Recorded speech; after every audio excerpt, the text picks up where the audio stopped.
Well, it was certainly a great shock to the community because it's hard to believe a man could walk into that tavern when the original person there, everyone knew, was a sharpshooter himself. He had been in the state police, for many years, and everyone knew that he had the gun right under the counter, his own gun.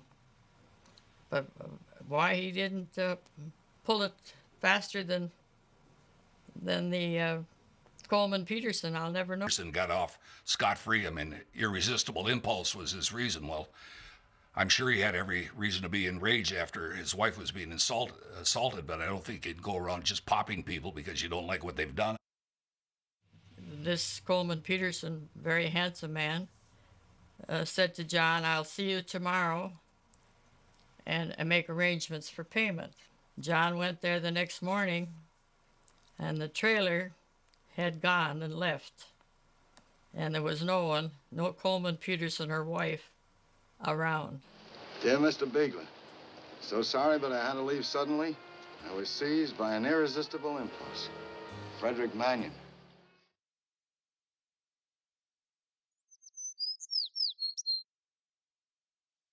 Everybody that was a Marquette or Ishpeming resident knew him one way or another, either by sight or by virtue of the fact you got to sit and talk with him and visit and have a few drinks and so on. John was a people man, a people person. John could get along with anybody and everybody. Everybody in town liked him. He was very easygoing, didn't have an ego at all. All he wanted to do was go fishing all the time, and that's pretty much what he did, just about every day. John was a very, very intellectual person, and he would go after his office hours to the Mather Inn bar, and he'd read all the newspapers from Chicago, Detroit, and Marquette Mining Journal at the bar. Before the Big Bay murder was committed, John Voelker had been the prosecuting attorney for the county of Marquette in the central Upper Peninsula, and later became a justice of the Michigan Supreme Court. He also published many books and magazine articles under his pen name Robert Traver, his mother's maiden name. Later would come the best known of his works, Anatomy of a Murder, which would occupy space on the bestseller list for a very long time. When Otto Preminger read the script, and then he came up here to look for background shots, and he immediately fell in love with the area. He went to the courtroom. He said it was just really, really liked the courtroom. And then he and John just had a magnetism between the two of them. And that was probably the clinching part that brought the film, him making the film up here. Was he and John just hit it off right off the bat.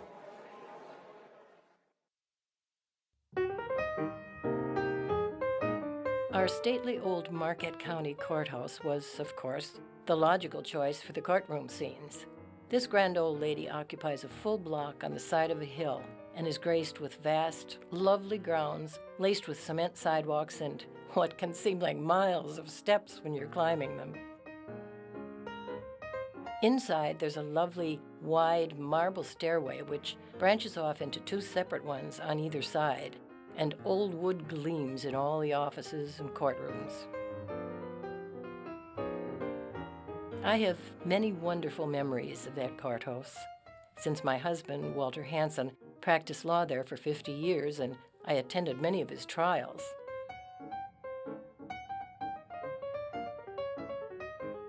The portraits of the judges on the walls are of dear old friends, and of course I think of the movie.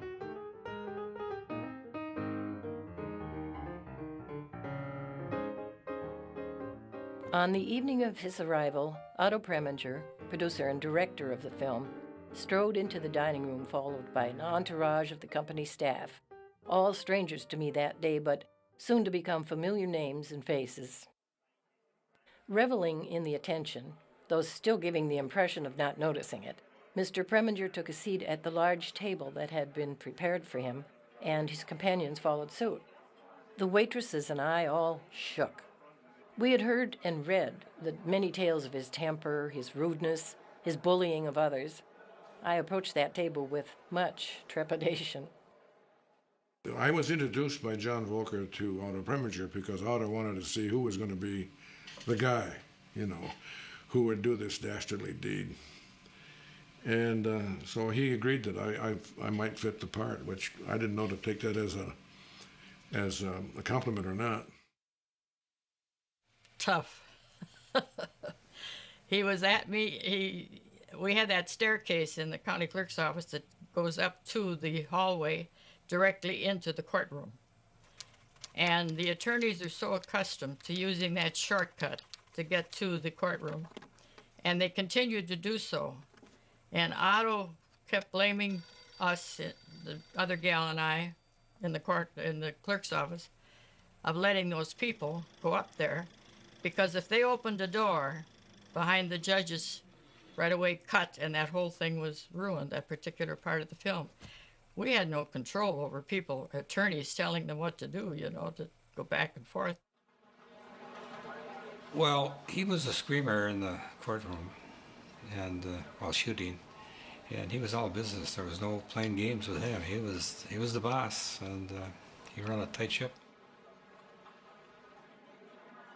As it turned out, at the hotel, we never felt the stings that had been so highly publicized about Mr. Preminger. He was always polite, though demanded perfection, and I found, having later been invited to watch the filming whenever I could find the time, that he treated his actors with respect and courtesy. Otto did get annoyed, though, at the morning cook. John Voelker would often bring him a few very small and delicious brook trout to have for his breakfast, and Otto wanted them fried in butter. But for some unknown reason, the morning cook insisted on frying them in oil, which Otto didn't like. So finally one day, Mr. Preminger came to me and said through clenched teeth, "Johnny, tell the cook if he fries those beautiful fish in oil next time, he can eat them himself." My husband, who loves brook trout, said, "If I were the chef, I'd take him up on it. Hide the butter."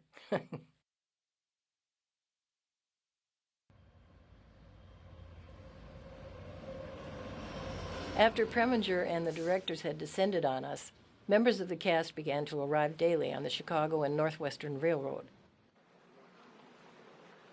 James Stewart, Lee Remick, Arthur O'Connell, and Ben Gazzara. The Mather Inn bustled. People came from all over the UP to peek at the stars from behind their forks and coffee cups as they visited with each other. Most guests were polite, though, and didn't bother them. The company had breakfast and dinner in the dining room, with lunch being catered at the set by the inn for those who were working that day. The company began work very early each morning, and when the day's efforts had been completed and wrapped up, they were ready for fun, and the exodus to the tap room began. John Voelker, normally not one who enjoyed socializing in public places, was there most evenings, sometimes with Grace accompanying him. "Oh, Joni," Jimmy called in his unmistakable voice. Could anyone miss that slow, slightly nasal sound? I turned. Yes? He lifted his menu. It was only a cover. There was nothing inside. Pointing at a spot, he announced, "I'll have that one. It sounds awful good." And he looked up at me with a straight, unsmiling face, but there was no mistaking the twinkle in those handsome eyes. The waitresses were terrified of O'Connell, as he could growl if things were not to his liking. He enjoyed a beer with his dinner, but wanted only about an inch poured into his glass. To the waitress's amusement, he wouldn't let anyone pour it but me. Mr. O'Connell developed pneumonia during the filming and had to be sent to Francis A. Bell Memorial Hospital in Ishpeming. He cursed our climate and blamed it for his malady. He didn't notify his friends at home of his hospitalization until later, and I cemented our budding friendship by sending him the only get-well card he received. And my being all Irish didn't hurt either, with a guy named O'Connell.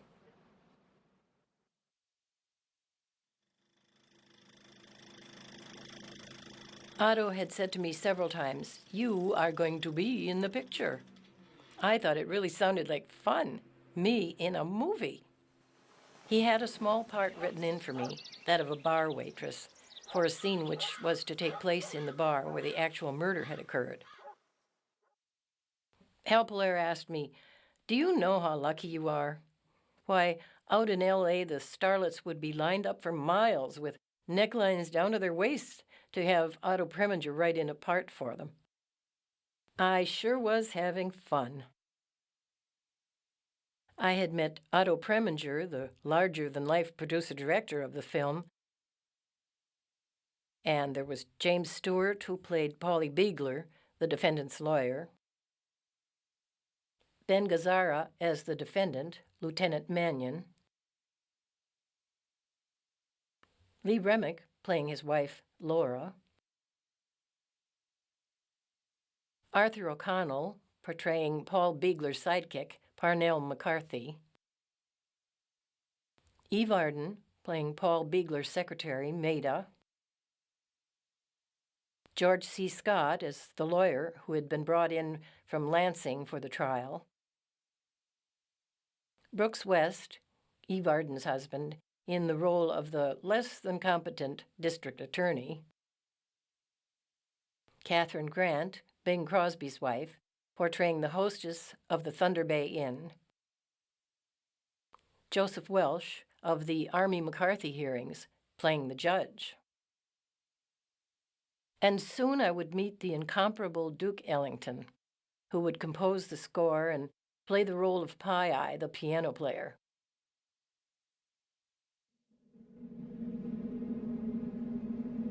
I was one of 4 young television announcers at Channel 6 in Marquette, and the word got back to the station that they were looking for people that had the ability to speak and were comfortable in front of cameras, and we should go down and apply for a job.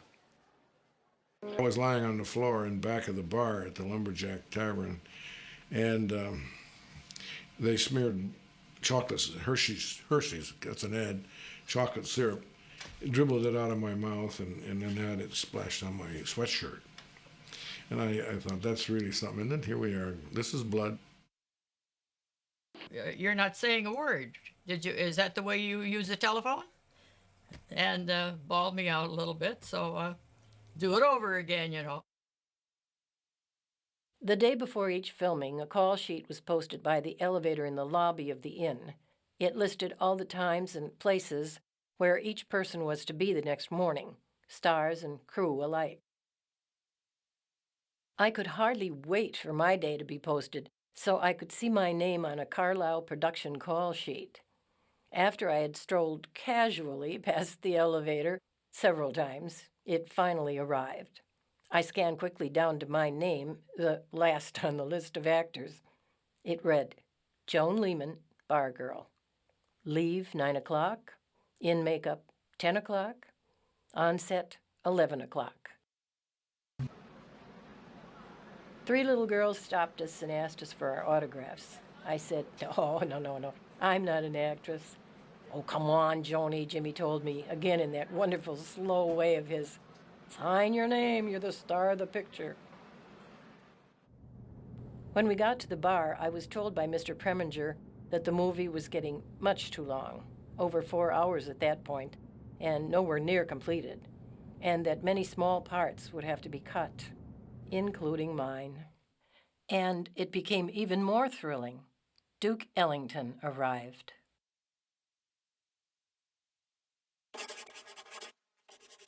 Edward Kennedy Ellington, the Duke, was in the process of writing the score for the picture and had come to Ishpeming to finish the music in the proper atmosphere.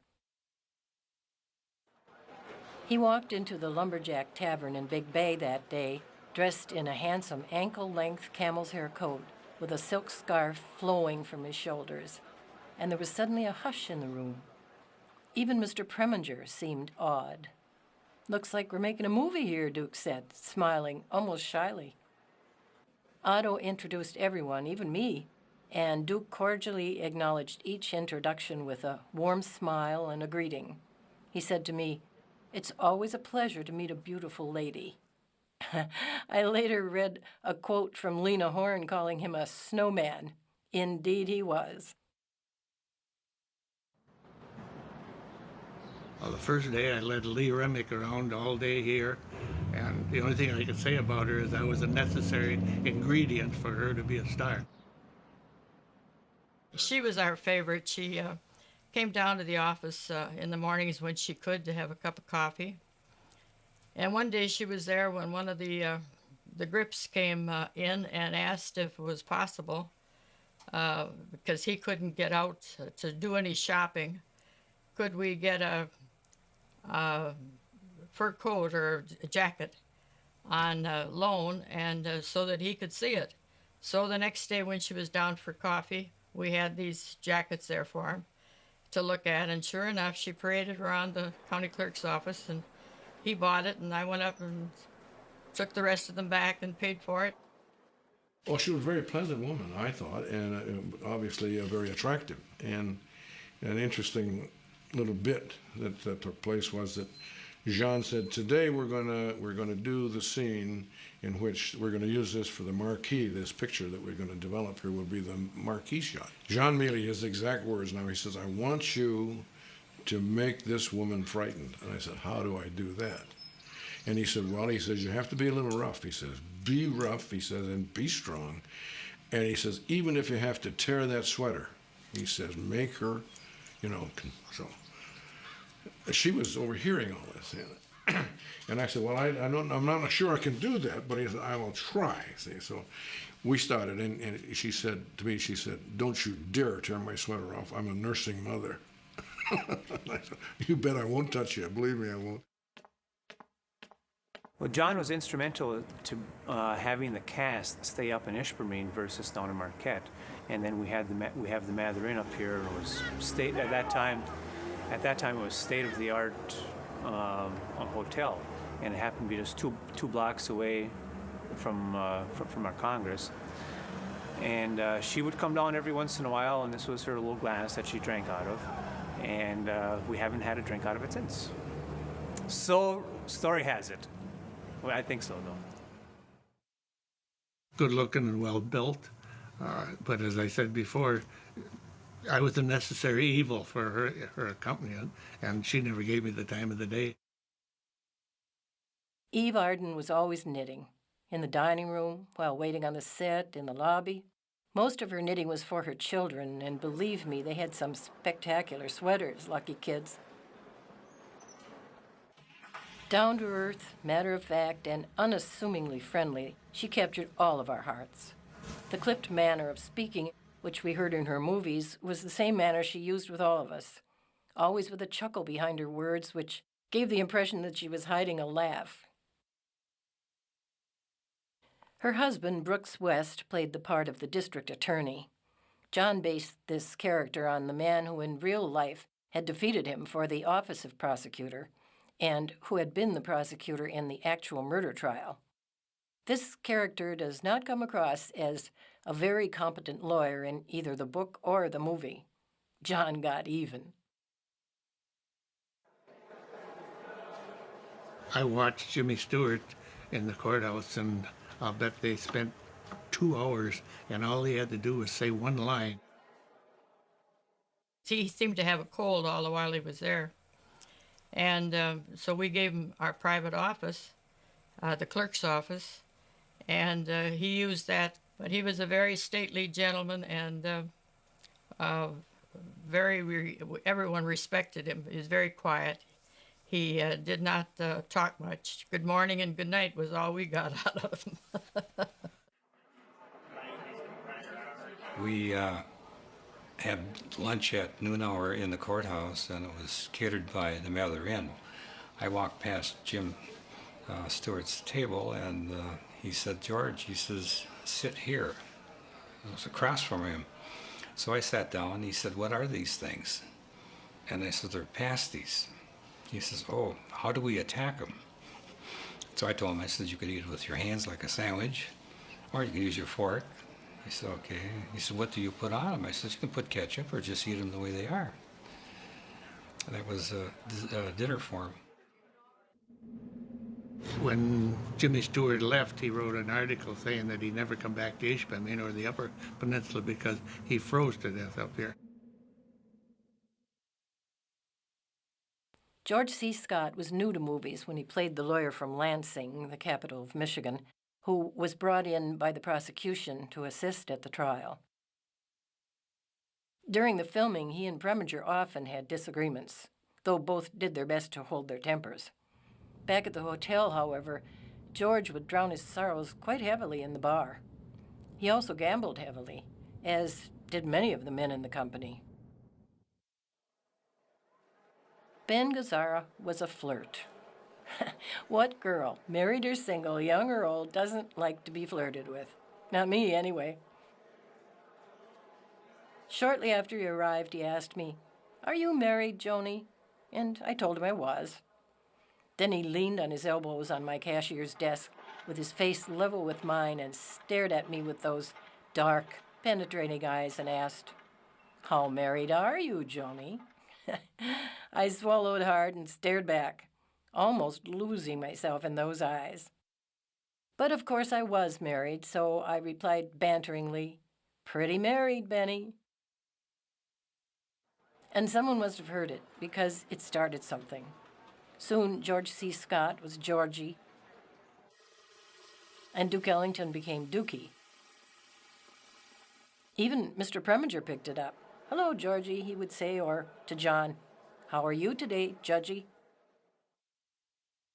John Voelker loved calling Ellington Dookie, and much later wrote a piece about the composer entitled Dookie. To Otto Preminger that they wanted more money, and Preminger said, a lot of you people wrote me and said you'd like to be in a movie, you didn't care whether you got paid or not. Now you want more money. He said, you're all fired, so they had to reshoot the first 3 days of the jury scenes with entirely new jury. There was one gentleman from Michigami who wasn't going to let him get away with it because he was a member of the Actors Guild. And he ended up being the head of the jury in the actual movie.